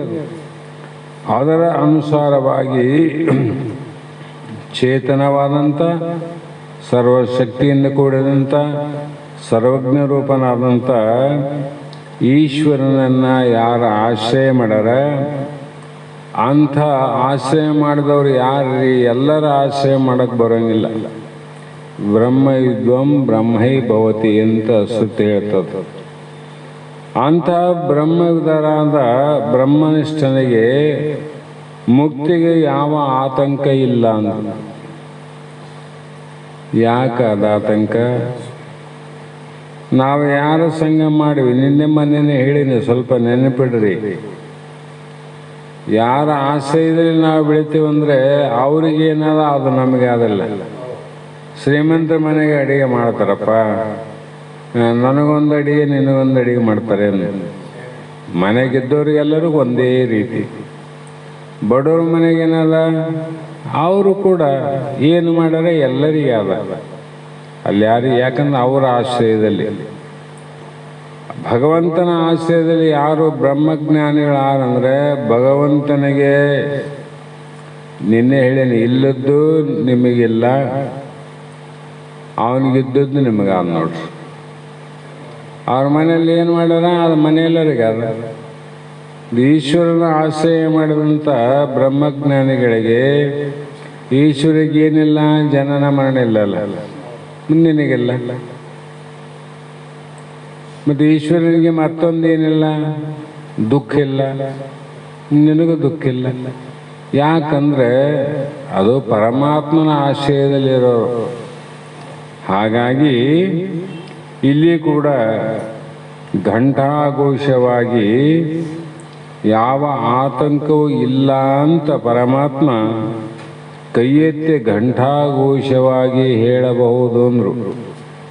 ನೀವು ಕೈ ಎತ್ತಿ ಹೇಳ್ರೆ ಸಬದಂಗಂತಾರ. ಯಾಕಂದ್ರೆ ಇದು ಈಶ್ವರ ವಾಣಿ ಅದ. ಒಪ್ಪಿದ್ರೆ ಒಪ್ಪಲಿ, ಒಪ್ಪದಿದ್ರೆ ಬಿಡ್ಲಿ.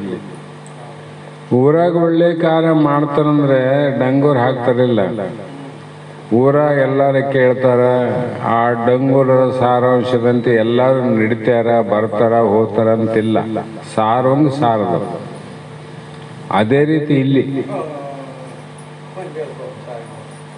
ವೇದಗಳು ಸಾರಿದು, ಯಾರು ಅದನ್ನು ನಡಿಬೇಕು ನಡಿದರು, ಯಾರು ಹೋಗ್ಬೇಕು ಹೋಗ್ಬಿಟ್ರು. ಹೀಗಾಗಿ ಮುಂದಿನ ಶ್ಲೋಕದಲ್ಲಿ 32ನೇ ಶ್ಲೋಕದಲ್ಲಿ ಏನು ಹೇಳ್ತಾರಂದ್ರೆ, ಮಾಂ ಯೇ ಪಾರ್ಥ ವ್ಯಪಾಶ್ಚಿತ ಯೇ ಅಪಿ ಶೋ ಪಾಪಯೋನಯ ಶ್ರೇಯೋ ವೈಶ್ಯಾಸ್ತತ ಶೂದ್ರಾ ತೇ ಅಪಿ ಯಾಂತಿ ಪರಾಂ ಗತಿ ಮಂದು. ಅರ್ಥಾತ್ ಅರ್ಜುನ, ಪಾಪ ಯೋನಿಜರು ಬೇರೆ, ಪಾಪದ ಯೋನಿಗಳಲ್ಲಿ ಉತ್ಪತ್ತಿಯಾದವರು ಬೇರೆ, ಮತ್ತು ಸ್ತ್ರೀಯರು, ವೈಶ್ಯರು, ಶೂದ್ರರು ಕೂಡ ನನ್ನನ್ನು ಆಶ್ರಯಿಸಿ ಪರಮಗತಿಯನ್ನು ಹೊಂದುತ್ತಾರೆ.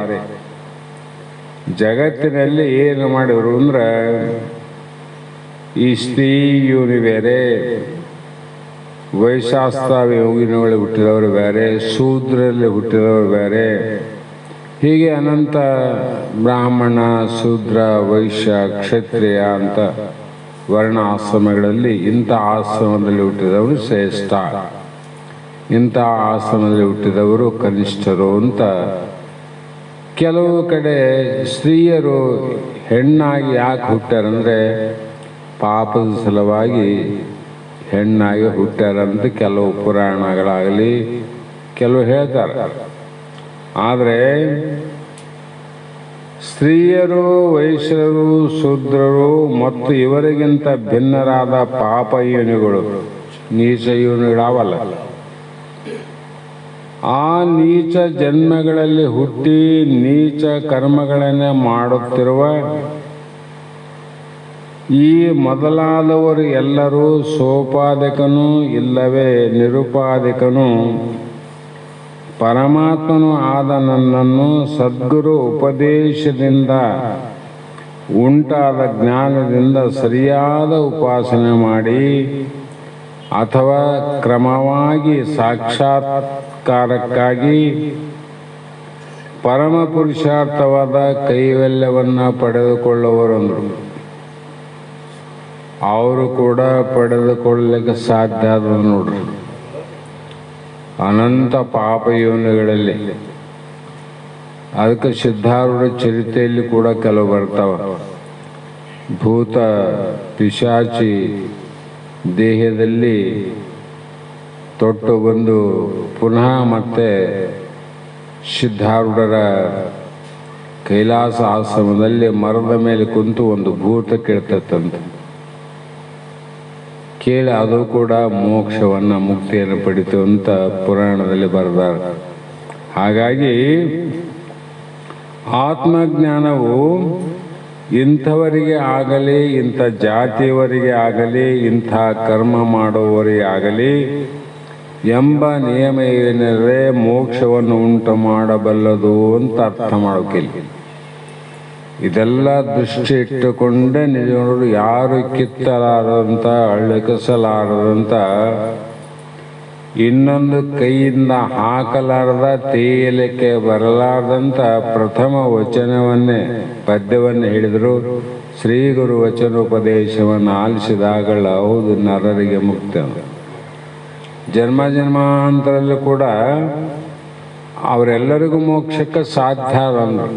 ಆದ್ರೆ ಉಪಾಸನೆ ಹೇಗೆ ಮಾಡಬೇಕು, ದಾರಿ ಹೇಗಿಡಬೇಕಲ್ಲ. ಒಂದಿರ್ಬೇಕಾದ್ರೆ ನಾವು ಯಾವಾಗಲೂ ಮನೆಯಾಗ ದೀಪ ಹಚ್ಚೆ ನೋಡಬೇಕು.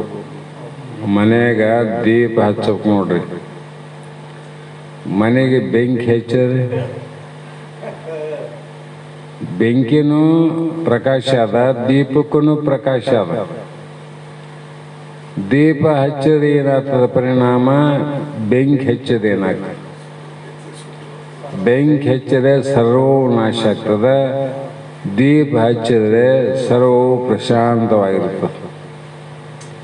ಹಾಗಾಗಿ ನಾವು ಬೆಳಕಿನ ಜ್ಞಾನವನ್ನು ಹಚ್ತಾ ಹೋದಂತೆಲ್ಲ ಪ್ರಶಾಂತ ಆಗ್ತದ, ಪರಿಶುದ್ಧ ಆಗ್ತದ, ಆನಂದ ಆಗ್ತದ. ಪ್ರಪಂಚ ಲಕ್ಷ್ಯ ಇಲ್ಲಂಗ ಸಂಸಾರ ತನ್ನ ಪಾಡಿ ತಾನು ನಡೀತದ. ಯಾರು ನಡೆಸ್ತಾರಂದ್ರೆ ಅವನು ಹೇಳನಲ್ಲ, ನಾನೇ ನಡೆಸ್ತಂತ. ಎಲ್ಲಿವರೆಗೂ ನಾನೇ ನಡೆಸುತ್ತೇನೆ, ನನ್ನಿಂದಲ್ಲ ಅಂತ ತಿಳ್ಕೊಂಡಿದ್ದಲ್ಲ, ಅಲ್ಲಿವರೆಗೂ ನಮ್ಮ ಕೈ ಅವನು ಹಿಡಿಯಂಗಿಲ್ಲ ನೋಡ್ರಿ. ನಮ್ಮ ಅನುಭವ ನಡ್ಕೋಬೇಕಷ್ಟೆ. ಎಲ್ಲಿವರೆಗೂ ನಮ್ಮಲ್ಲಿ ಯಾವುದಲ್ಲ. ಮತ್ತು ಆಕೆ ಗತಿ ಏನಾಯ್ತು?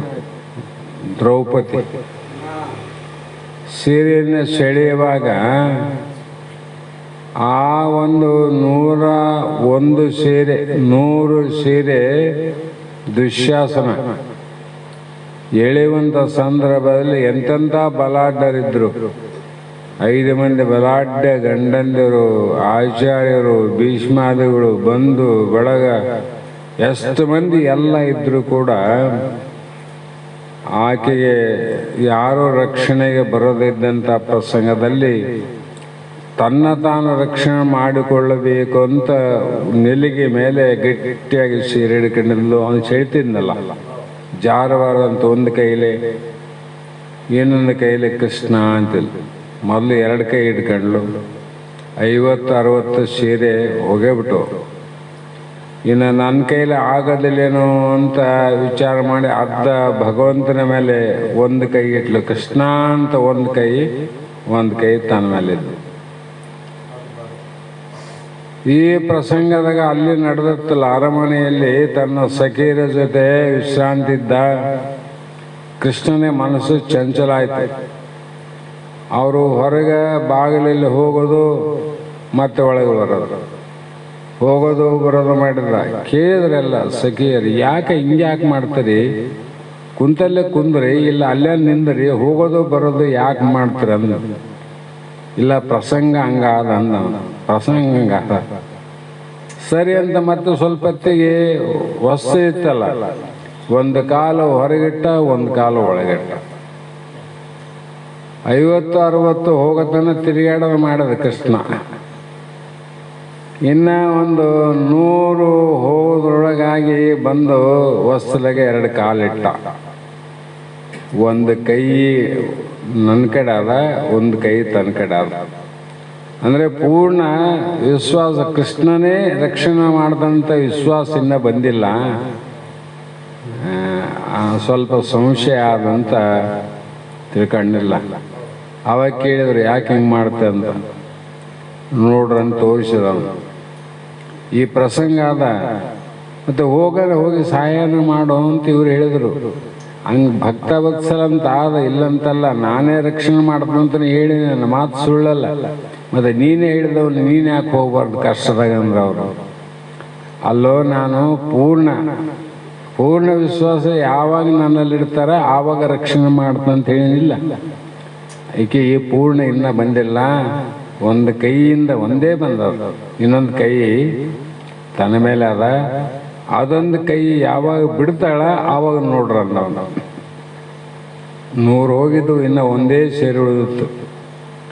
ಅದನ್ನು 100 ಹೋದಾಗ ಆ ಸೀರೆ ಹೋಗೋದೇನೋ, ಅದು ಮಾನ ಅಪಮಾನ ಆಗುವಂಥ ಒಂದು ಕ್ಷಣ. ಆವಾಗ ಆಕೆ ಏನು ಮಾಡೋದು, ಕೃಷ್ಣ ಭಗವಂತ ಅಂತ ಪೂರ್ತಿ 2 ಕೈ ಬಿಟ್ಟಾಗ ಆಗಲೇ ಅಕ್ಷಯ ರೂಪದಲ್ಲಿ ಸೀರೆ ಹೋಗ್ತಿದ್ರು ನೋಡ್ರಿ. ಯಾವಾಗ ಮಾಡಿದ? ಪೂರ್ಣ ಅಂದಾಗ ಅದೇ ಚಲೋ ಅಂತಿದ್ದು. ನಾವು ಪ್ರಯತ್ನ ಮಾಡೋದು ಚಲೋ, ನಾವ್ಯಾಕೆ ಪ್ರಯತ್ನ ಮಾಡಬೇಕು? ಅದೇ ಚಲೋ ಅಲ್ಲ, ಬಹಳ ಸರಳ ಅದ, ಬಹಳ ಸುಲಭ ಅದ. ವಿಶ್ವಾಸ ಬೇಕಲ್ಲ. ಹಾಗಾಗಿ ಇಲ್ಲಿ ಪಾಪ ಯೋನಿಯವರೆಲ್ಲ ಯಾರು ಪಾಪ ಯೋನಿ ಅಂದರೆ, ಅನೇಕ ವಿಧವಾಗಿ ಲೌಕಿಕದಲ್ಲಿ ಅನಂತ ಕಾರ್ಯ ಮಾಡೋರು ಜಗತ್ತಿನಲ್ಲಿ ಉಂಟು. ಇಲ್ಲಿ ಪಾಪ ಯೋನಿ ಏನು ಅಂದರೆ, ಸ್ತ್ರೀ ವೈಶ್ಯ ಶೂದ್ರರೇ ಬೇರೆ ಎಂದು ಅರ್ಥ ಮಾಡಬೇಕು. ಇದೇ ವಿಷಯವನ್ನು ಮತ್ತೊಂದು ಶಾಸ್ತ್ರದಲ್ಲಿ ಅನಂತ ರೀತಿ ಹೇಳಿ ಇಲ್ಲಿ ಏನು ನಿರ್ಣಯ ಮಾಡ್ಯಾರ ಅಂತಂದರೆ, ಮಾಯಾ ವಂಚನೆ, ಕಪಟ, ಮೋಸ, ಮೂರ್ಖತ್ವ, ಅತಿ ಆಸೆ ಇದ್ದರೂ ತ್ಯಾಗ ಮಾಡದ ಲೋಭ ಬುದ್ಧಿ ಇವುಗಳೆಲ್ಲವೂ ಸ್ತ್ರೀ ಸ್ವಭಾವಗಳಂತ ವರ್ಣನೆ ಮಾಡ್ಯಾರ. ಮನುಷ್ಯನಾಗಿ ಹುಟ್ಟಿ ಈ ಗುಣಗಳಿದ್ರೆ ಸ್ತ್ರೀ ಸ್ವಭಾವ ಅಂತ ಅವ್ರಿಗೆ ಹಚ್ಚಬಾರ್ದು. ಗುಣಗಳಿಂದ ಅವ್ರು ಸ್ತ್ರೀ ಸ್ವಭಾವ ಅಂತ ಮಾಡಿ, ಮತ್ತು ಜ್ಞಾನವು ಜ್ಞಾನಫಲವು ಪ್ರಾಪ್ತಿಯಾಗಲು ಮೋಕ್ಷವನ್ನು ಪಡೆದುಕೊಳ್ಳಲೇಬೇಕು. ಜ್ಞಾನವನ್ನು ಮೋಕ್ಷವನ್ನು ಪಡೆದುಕೊಳ್ಳಬೇಕು. ಇದು ನಮ್ಮ ಕರ್ತವ್ಯ. ಮೋಕ್ಷ ಪಡೆಯಬೇಕಾಗಿತ್ತು. ನಾನು 11ನೇ ತರಗತಿ ಓದಲೇಬೇಕಂದ್ರೆ 10ನೇ ತರಗತಿ ಪಾಸ್ ಆಗಲೇಬೇಕು. 11ಕ್ಕೆ ಹೋಗ್ಬೇಕಾದ್ರೆ 10 ಪಾಸ್ ಆಗ್ಬೇಕಲ್ಲ. ಅದೇ ರೀತಿಯಾಗಿ ಇಲ್ಲಿ ಎಲ್ಲರಿಗೂ ಕೂಡ ಮೋಕ್ಷವನ್ನು ಪಡೆದುಕೊಳ್ಳಲಿಕ್ಕೆ ಯಾರಿಗೂ ಅಭ್ಯಂತರವಿಲ್ಲ. ಮೋಕ್ಷ ಪಡಲಿಕ್ಕೆ ಯಾರ್ದು ಅಭ್ಯಂತರ ಇಲ್ಲ ನೋಡ್ರಿ. ಆದರೆ ಬೇರೆ ಏನೇನ ಪಡಿಬೇಕಾದ್ರೆ ಕೆಲವು ಮಂದಿ ಅಭ್ಯಂತರ ಅದ. ರೊಕ್ಕ ಟೊಂಕ ಕಟ್ಕೊಂಡು ಇವತ್ತು ಇವೆಲ್ಲ ಮುಗಿಸಿ ಬಂದ್ರೆ ಮರು ದಿವಸ ಇನ್ನೊಬ್ಬರ ಅಭ್ಯಂತರ ಮಾಡ್ತಾರಿಲ್ಲ. ಜಗತ್ತಿನಲ್ಲಿ ಇಂಥವಕ್ಕೆ ಬೇರೆ ಬೇರೆ ಅಭ್ಯಂತರಗಳುಂಟು. ಆದ್ರೆ ನಾ ಮೋಕ್ಷ ಪಡಿತೀನಪ್ಪ ಅಂದ್ರೆ ನೋಡಮ್ಮ ಯಾರು ಅಭ್ಯಂತರ ಮಾಡ್ತಾರ. ಏನು ಅಡಚಣೆ ಇಲ್ಲ, ಏನಿಲ್ಲ, ಹೋಗು ಮಾರೆ ಅಂತ. ಹಾಗಾಗಿ ಕೆಲವು ಜನ ಸ್ವಾರ್ಥಿಗಳಾದ ಅಗ್ರಜಾತಿಯವರು ಕೂಡ ಸ್ತ್ರೀ ಅಂತ ಅರ್ಥ ಮಾಡಿ ಇಲ್ಲಿ ಈ ಒಂದು ವೇಳೆ ಪುರುಷರಲ್ಲಿಯೂ ಈ ಸ್ವಭಾವ ಕಂಡು ಬಂದರೆ ಅವರು ಕೂಡ ಹೆಣ್ಣು ಮಕ್ಕಳೇ ಅನ್ನಂಗಿಲ್ಲ. ಏನಿಲ್ಲ, ನೀ ಗಣಮಗಂತ ಯಾರಂತ ನನಗಂತೀವಿಲ್ಲ. ಯಾಕಂದ್ರೆ ಇಲ್ಲಿ ಗುಣಗಳು ಹೇಳ್ಯಾರ, ಅಲ್ಲಿ ಲಕ್ಷಣ ಕೇಳ್ಯಾರ. ಅದನ್ನು ತಂದು ಇಲ್ಲಿ ಹಚ್ಚಂಗಿಲ್ಲ. ಲಕ್ಷಣದಿಂದನೂ ಕಂಡು ಹಿಡಿತಾರ, ಅಲ್ಲಿ ಗುಣಗಳಿಂದ ಕಂಡು ಹಿಡಿಬೇಕು. ಈ ಲಕ್ಷಣ ಇದ್ರೆ ಹೆಣ್ಣೆ. ಪುರುಷರಾಗಿದ್ದರೂ ದೇಹವನ್ನು ತಾನೆಂದು ಭಾವಿಸುವವರು ಕೂಡ ಸ್ತ್ರೀಯರೇ. ಇಲ್ಲಿ ಕೊನೆಗೆ ಏನು ಹೇಳಿದ್ರು, ಗಂಡು ಆಗಿ ಪುರುಷ ದೇಹವನ್ನು ಧರಿಸಿ ಬಂದರೂ ಕೂಡ ದೇಹ ನಾನು ಅಂತ ಏನು ತಿಳ್ಕೊಂಡಿದ್ದಲ್ಲ, ನೀನು ಹೆಣ್ಣೆ ಅಂದ್ರು. ನೀನು ಹೆಣ್ಣೆ. ಹಾಗಾಗಿ ಇದಕ್ಕೆ ವ್ಯತಿರೇಕವಾದ ಸದ್ಗುಣವುಳ್ಳವರು ಅಂದರೆ, ದುರ್ಗುಣವುಳ್ಳವರಿಗೆ ಮೊದಲೇ ಹೇಳಿದಿಲ್ಲ ಏನೇನಾವಂದ್ರೆ ಮಾಯಾ, ವಂಚನೆ, ಕಪಟ, ಮೋಸ, ಮೂರ್ಖತ್ವ, ಅತಿಯಾಸೆ ಇದ್ದರು ತ್ಯಾಗ ಮಾಡದ ಬುದ್ಧಿ ಉಳ್ಳವರೇನಾರ ಅದಕ್ಕೆ ಏನಂದ್ರು ದುರ್ಗುಣ ಅಂದರು. ಇಲ್ಲಿ ಸದ್ಗುಣ, ಇಲ್ಲಿ ಸ್ತ್ರೀನೇ ಆಗಿರ್ಲಿಕ್ಕೆ ಹೆಣ್ಮಗಳಾದರೂ ಕೂಡ ಸತ್ಯ, ಪಾಪ ಭೀತಿ, ನಿಷ್ಕಪಟತ್ವ, ವಿವೇಕ, ವಿಜ್ಞಾನ, ತ್ಯಾಗ ಬುದ್ಧಿ ಈ ಗುಣಗಳಿದ್ದವರು ಸ್ತ್ರೀಯರಾದರೂ ಪುರುಷರೆಂದೇ ತಿಳಿಯಬೇಕು. ಗುಣದ ಮೇಲೆ ಹೇಳ್ಯಾರಂತ ಅರ್ಥ ಆಯ್ತಿಲ್ಲ. ನಾವು ದೇಹನ ತಿಳ್ಕೊಂತೀವಿ, ಸ್ತ್ರೀ ಪುರುಷರು, ಇದು ಹೆಣ್ಣು ಇದು ಗಂಡ ಅಂತೀವಿ. ಜ್ಞಾನ ದೃಷ್ಟಿಯಿಂದ ಅದಲ್ಲ. ಈ ರೀತಿ ಸ್ತ್ರೀ ಸ್ವಭಾವ ಇರುವವರೆಗೂ ಅಂಥವರಿಗೆ ಜ್ಞಾನವೇ ಆಗಲಿ ಮೋಕ್ಷವೇ ಆಗಲಿ ಪ್ರಾಪ್ತಿ ಆಗಲಾರದೆಂಬುದು ಇದು ನ್ಯಾಯಸಮ್ಮತವಾದ ಮಾತು. ಅವ್ರು ಯಾತದೇನ್ರಿ, ಅದಕ್ಕೆ ನಿಜಗೊಂಡು ಅಲ್ಲಿ ಸಂಕ್ಷಿಪ್ತ ಹೇಳಿದ್ರೆ ಎಂತೊಲೆವನು ತನಗೆ ಎಂತೊಲೆವನು. ಇದರಂತೆ ವೈಶ್ಯ ಶೂದ್ರಾದಿಗಳಲ್ಲೂ ಗ್ರಹಿಸಬೇಕು. ಈ ಸ್ತ್ರೀಯರಮ್ಮ ಮಾತಿಗೆ ಏನು ಹೇಳಿದ್ರು ಅದಂತೆ ವೈಶ್ಯರಾಗಲಿ ಶೂದ್ರರಾಗಲಿ ಅವ್ರು ಯಾಕೆ ಹೇಳಿದ್ರು ಗುಣದ ಮೇಲೆ ಹೇಳಿದ್ರು. ಬ್ರಾಹ್ಮಣ ಅಂತ ಯಾರು ಕೇಳಿದ್ರು? ಬ್ರಹ್ಮಜ್ಞಾನ ಉಳ್ಳವರೇ ಬ್ರಾಹ್ಮಣ ಅಂದರು. ಧರ್ಮ ರಕ್ಷಣೆ ಮಾಡುವ ಸಾಮರ್ಥ್ಯಗಳವನಿಗೆ ಕ್ಷತ್ರಿಯ ಎಂದರು. ಮತ್ತು ಮಹಾತ್ಮರಿಗೆ ಸೇವಾದಿಗಳನ್ನು ಮಾಡುವವನಿಗೆ ಶೂದ್ರ ಅಂದರು. ಅವರೆಲ್ಲರಿಗೂ ಕೂಡ ರಕ್ಷಣೆಗೆ ಬೇಕಾದ ವಸ್ತುಗಳನ್ನು ಇಲ್ಲಿಂದಲ್ಲಿಗೆ ಅಲ್ಲಿಂದಲ್ಲಿಗೆ ಮುಟ್ಟಿಸುವ ವ್ಯವಹಾರಕ್ಕೆ ವೈಶ್ಯ ಅಂದರು. ಇಲ್ಲಿ ನಾವು ವೈಶ್ಯರು ಅವ್ರವ್ರ ಮನೆತನದಲ್ಲೇ ಮದುವೆ ಆಗ್ಬೇಕು. ಇವೆಲ್ಲ ನಡೆದವಲ್ಲ, ಇರಲಿ, ಅದೇನು ಕೆಟ್ಟದಂತ ಅನ್ನಂಗಿಲ್ಲ. ಯಾಕಂದರೆ ಆ ಜ್ಞಾನಿಗಳ ಕಾಲಕ್ಕೆ ಆ ರೀತಿ ವಿಚಾರ ಮಾಡಿದ ಸಮಯ ಇತ್ತು, ಯೋಚನೆ ಭಾಳ ಸರಳ ಇತ್ತು. ಅದು ಈಗಿನ ಕಾಲದ ಶಾಸ್ತ್ರ ಹೇಳುವಂತ ಮಾಡಕ್ಕೆ ಹೋದ್ರೆ ಎಲ್ಲವೋ ಮುರಿತಾವ. ಕಾರಣ ಅಂದರೆ ಈಗ ಆ ಶಾಸ್ತ್ರದಲ್ಲಿ ಗುಣದ ಮೇಲೆ ಹೇಳಿರಲಿಲ್ಲ. ಈಗ ಇವ್ರು ಯಾಕೆ ವೈಶ್ಯ ಶೂದ್ರ ಬ್ರಾಹ್ಮಣ ಕ್ಷತ್ರಿಯ ಆಚರಣೆ ಮಾಡಿ ಇವ್ರು ಹೇಳ್ತಾರೆ. ಅವರವ್ರ ಆಚರಣೆಯಲ್ಲಿ ವಿಚಾರದಲ್ಲಿ ಅವ್ರು ಹೇಳಿದ್ರು, ಆಚರಣೆಯಲ್ಲಿ ನಾವು ಹೇಳ್ತೀವಿ.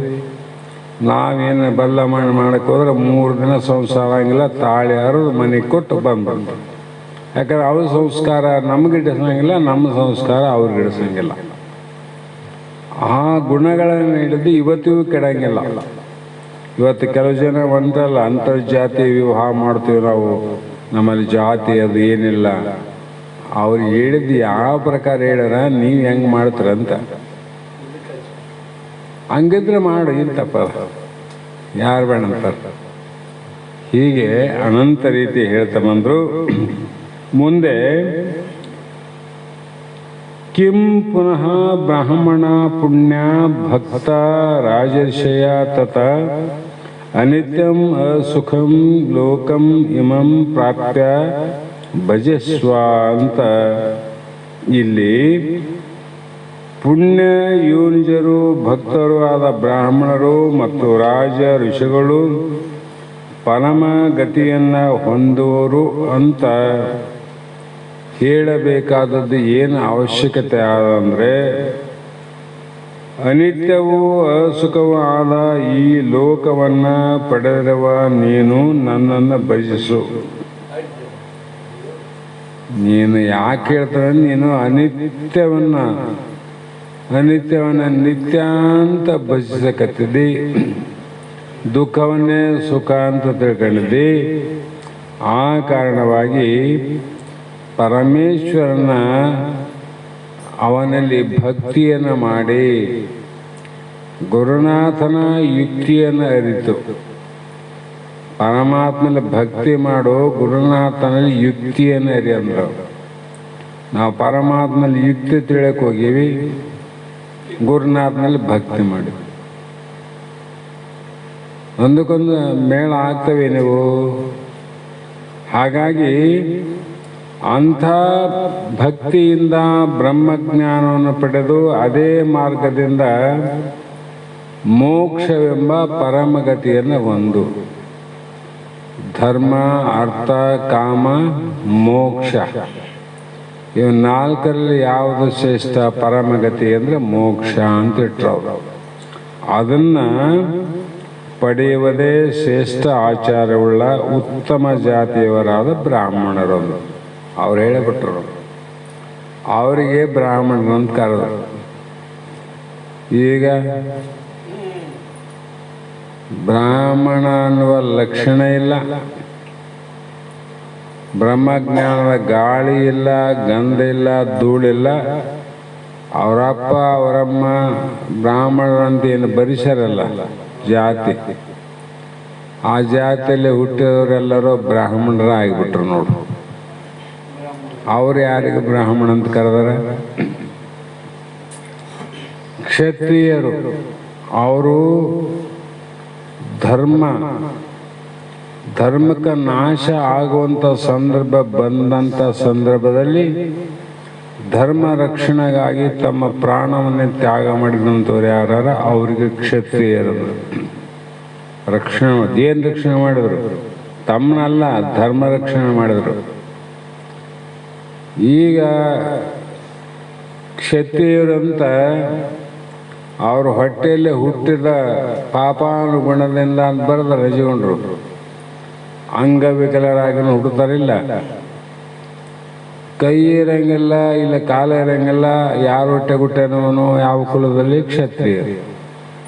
ಅವನು ಯಾರು ಅಂದ್ರೆ ಕ್ಷತ್ರಿಯನಂತ. ನಾವು ಅದೇ ಬಾಣ ಬೆಲ್ಲಿ ಇಡಕ್ಕೆ ಬರ್ತದ, ಯುದ್ಧ ಮಾಡಕ್ಕೆ ಬರ್ತದ, ಧರ್ಮ ರಕ್ಷಣೆ ಮಾಡಕ್ಕೆ ಬರ್ತದ. ಆದರೂ ಕೂಡ ಏನಂತ ತಿಳ್ಕೊಂಡ್ರು ಅವರು? ನಾವು ಕ್ಷತ್ರಿಯರಂತ ತಿಳ್ಕೊಂಡ್ರು. ಇದರಂಗ ಬಲ್ಲವರು ಮಾಡಿದಂಥ ಏನು ಇವು ಕಾನೂನುಗಳವ ಅಜ್ಞಾನ ಕೈಯಲ್ಲಿ ಸಿಕ್ಕಿ ಅನಂತ ರೀತಿ ವ್ಯತ್ಯಾಸ ಆಗಿ ಇಲ್ಲಿ ನಾನು ಬೇರೆ ನೀನು ಬೇರೆ, ನಂದ ಮೇಲು ನಿಂದು ಕೀಳು ಅಂತಕ್ಕಂಥ ಭಾವದಲ್ಲಿ ಜಗತ್ತಿನಲ್ಲಿ ನೋಡ್ರಿ ಏನೇನು ನಡೆದಾವ. ಹಾಗಾಗಿ ಇಂಥ ಸೂಕ್ಷ್ಮ ವಿವೇಚಿಸುವ ಶಕ್ತಿಯುಳ್ಳ ಕ್ಷತ್ರಿಯರು ನನ್ನ ಭಕ್ತಿಯಿಂದ ಬ್ರಹ್ಮಜ್ಞಾನ ಎಂಬ ದಾರಿಯಲ್ಲಿ ನಡೆದು ಅವರೂ ಮೋಕ್ಷವನ್ನು ಪಡೆಯುವರು. ಎಂಥವ್ರಂತಲ್ಲ, ಎಲ್ಲರಿಗೂ ಆದ್ರೆ ದಾರಿ ನಿಮ್ಮ ದಾರಿ ಉಂಟ್ರಲ್ಲಿ ನೀವು, ಅದು ಇದು ಒಂದೇ ಒಂದು ದಾರಿ. ಅದಕ್ಕಾಗಿ ಇಂಥ ಒಂದು ವಿಷಯದಲ್ಲಿ ಯಾರೂ ಸಂಶಯ ಮಾಡಬೇಕಾಗಿಲ್ಲ.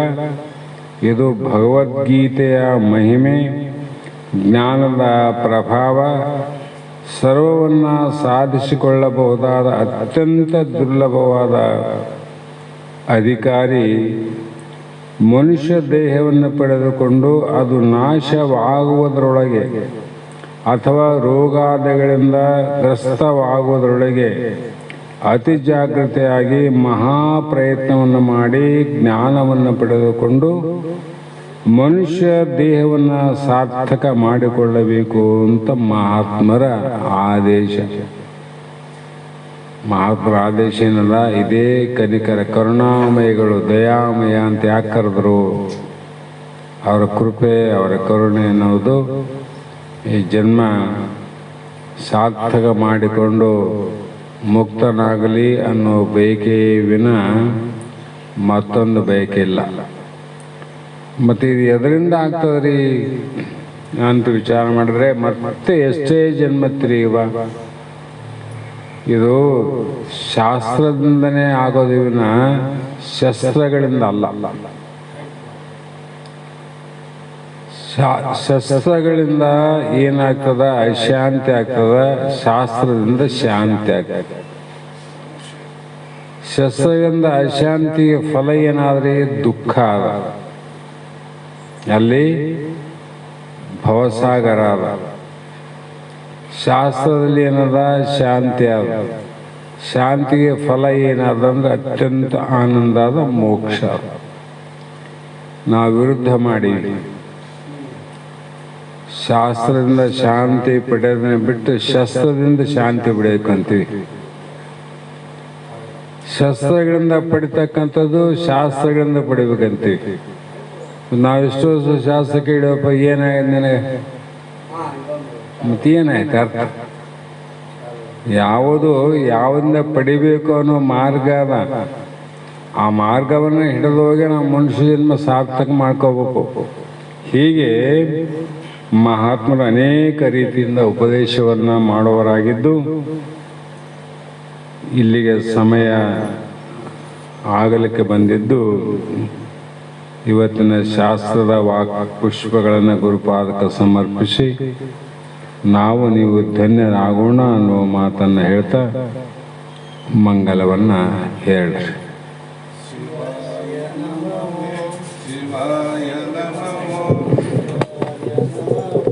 ಶಿವಾಯ ನಮೋ ಶಿವಾಯ ನಮೋ ಶಿವಾಯ ನಮೋ ಶಿವಾಯ ನಮೋ ಶಿವಾಯ ನಮೋ ಶಿವಾಯ ನಮೋ ಶಿವಾಯ ನಮೋ ಶಿವಾಯ ನಮೋ ಶಿವಾಯ ನಮೋ ಶಿವಾಯ ನಮೋ ಶಿವಾಯ ನಮೋ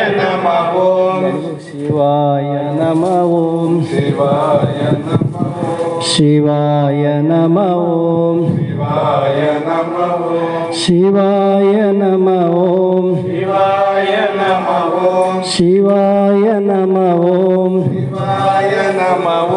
ಶಿವಾಯ ನಮೋ ಶಿವಾಯ ನಮೋ ಶ್ರೀ ಗುರು ವಚನೋಪದೇಶವನಾಲಿಸಿ ಆಗಳವುದು ನರರಿಗೆ ಮುಕುತಿ. ಗುರು ವಚನೋಪದೇಶವನಾಲಿಸಿ ಆಗಳವುದು ನರರಿಗೆ ದುರಿತ ಕರ್ಮವನೊಲ್ಲದಿರು ಪುಣ್ಯವನೇ ಮಾಡೋ ಹರ ನಡಿ ವಿಡಿ ಶಾಂತರೊಡನಾಡೋ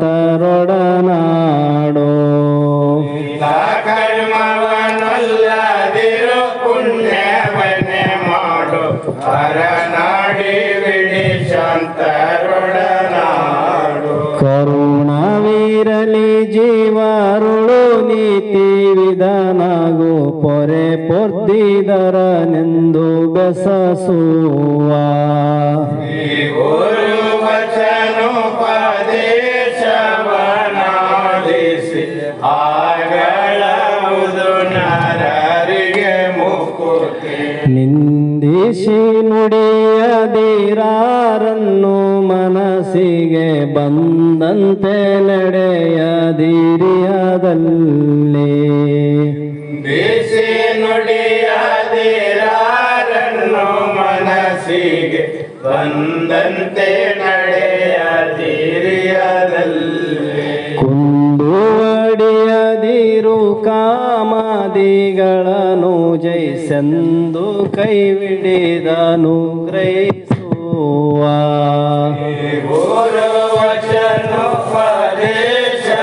ವಚನೋಪದೇಶವನಾಲಿಸಿ ಆಗಳವುದು ನರರಿಗೆ ಮುಕುತಿ ಭವಮಾಲೆಗಳ ಸುಪುಷಿಯದಿರೆಡರು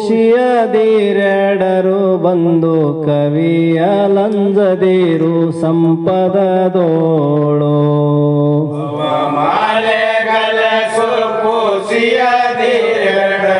ಬಂದು ಕವಿಯ ಅಂಜದಿರು ಸಂಪದದೋಳು ತವೆ ಮದಾಳಿದಿರು ತತ್ವ ಸಂತತಿಯನ್ನು ವಿವರಿಸಿ ನೋಡೆಂದು ತಿಳಪುವ ಶ್ರೀ ಗುರು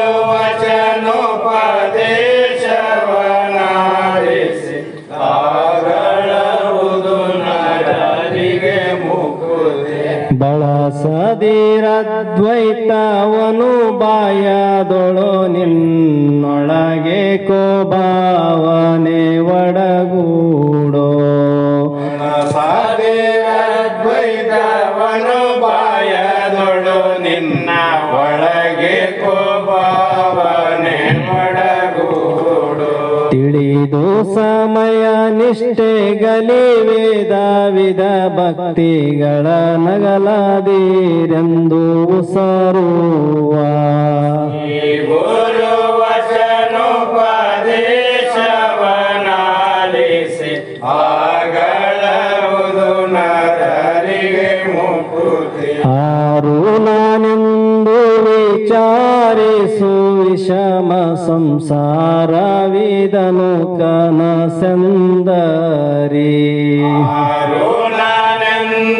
ವಿಚಾರಿಸು ವಿಷಮ ಸಂಸಾರವಿದನು ಕನಸಂದರಿ ಮಾರಮರ್ದನ ಶಂಭೋಲಿಂಗವನೊಲಸಿ ಗಂಭೀರ ಸುಖದೋಳಿರೆಂದರ ಪೂವ ಗುರು ವಚನೋಪದೇಶವನಾಲಿಸಿ ಆಗಳವುದು ನರರಿಗೆ ಮುಕು ಜೈ ಗುರು ಜೈ ಗುರು ಜೈ ಗುರು ಜೈ ಗುರು ಜೈ ಗುರು ಜೈ ಗುರು ಜೈ ಗುರುನಾಥ ಜೈ ಗುರು ಜೈ ಗುರು ಜೈ ಗುರು ಜೈ ಗುರು ಜೈ ಗುರು ಜೈ ಗುರು ಜೈ ಗುರುನಾಥ ಜೈ ಗುರು ಜೈ ಗುರು ಜೈ ಗುರುನಾಥ ಜೈ ಗುರು ಜೈ ಗುರು ಜೈ ಗುರುನಾಥ ಆರತಿಯನ್ನು ಬೆಳಗುವೇನು ಸಿದ್ಧಾರೂಢಗೆ ದರೆಯ ಜನರ ದುಃಖವ ಕಳೆವ ಶಿವನ ರೂಪಗೆ ಯನ್ನು ಬೆಳಗುವೆನು ಸಿದ್ಧಾರೂಢಗೆ ದರಿಯ ಜನರ ದುಃಖವ ಕಳೆವ ಶಿವನ ರೂಪಗೆ ದರಿಯ ಜನರ ದುಃಖವ ಕಳೆವ ಶಿವನ ರೂಪಗೆ ಮೂರು ಜೀವಿಗಳಿಗೆ ಸಾಕ್ಷಿ ಆದ ದೇವಗೆ ಮೂರು ಜೀವಿಗಳಿಗೆ ಸಾಕ್ಷಿಯಾದ ದೇವಗೆ ಆರು ಮತದ ಮರ್ಮ ಅರಿತ ನಿಗಮ ನಿಷ್ಠೆಗೆ ಆರತಿ ಯನ್ನು ಬೆಳಗುವೇನು ಸಿದ್ಧಾರೂಢಗೆ ದರೆಯ ಜನರ ದುಃಖವ ಕಳೆದ ಶಿವನ ರೂಪಗೆ ದರೆಯ ಜನರ ದುಃಖವ ಕಳೆದ ಶಿವನ ರೂಪಗೆ ವಂಚಕ ಜನರು ಬೆಂಕಿಡಲು ಸಹಿಸಿದ ದೇವಗೆ ಜಗ ಜನರು ಬೆಂಕಿಡಲು ಸಹಿಸಿದ ದೇವಗೆ ಪಂಚಾಕ್ಷರಿಯ ಮಂತ್ರವನ್ನು ಅರುಹಿದ ದೇವಗೆ ಆರತಿಯನ್ನು ಬೆಳಗುವೇನು ಸಿದ್ಧಾರೂಢಗೆ ದರೆಯ ಜನರ ದುಃಖವ ಕಳೆವ ಶಿವನ ರೂಪಗೆ ದರೆಯ ಜನರ ದುಃಖವ ಕಳೆದ ಶಿವನ ರೂಪಗೆ ಪಂಚಕೋಶ ಪಂಚಪಾಶಗಳ ಹರಸಿದ ದೇವಗೆ ಪಂಚಕೋಶ ಪಂಚಪಾಶ ಹರಿಸಿದ ದೇವಗೆ ಸಂಚಿತಾದಿ ಕರ್ಮವನ್ನು ದಯಿಸಿದ ದೇವಗೆ ಆರತಿಯನ್ನು ಬೆಳಗುವೇನು ಸಿದ್ಧಾರೂಢಗೆ ದರೆಯ ಜನರ ದುಃಖವ ಕಳೆವ ಶಿವನ ರೂಪಗೆ ದರೆಯ ಜನರ ದುಃಖವ ಕಳೆವ ಶಿವನ ರೂಪಗೆ ಓಂ ಚೈತನ್ಯಂ ಶಾಶ್ವತಂ ಶಾಂತಂ ವ್ಯೋಮಾತೀತಂ ನಿರಂಜನಂ ನಾದಬಿಂದುಕರಾತೀತಂ ತಸ್ಮೈ ಶ್ರೀ ಗುರವೇ ನಮಃ ಶ್ರೀಮದ್ಗುರು ಸಿದ್ಧಾರೂಢ ಕಿ ಜೈ ಶ್ರೀ ಸದ್ಗುರು ಶಿವಪುತ್ರ ಮಹಾರಾಜ್ ಕಿ ಜೈ ಶ್ರೀ ಸದ್ಗುರು ಬಸವಾನಂದ ಮಹಾರಾಜ್ ಕಿ ಜೈ ಶ್ರೀ ಸದ್ಗುರು ಅರ್ಜುನ ಮಹಾರಾಜ್ ಕಿ ಜೈ ಸಕಲ ಸಾಧು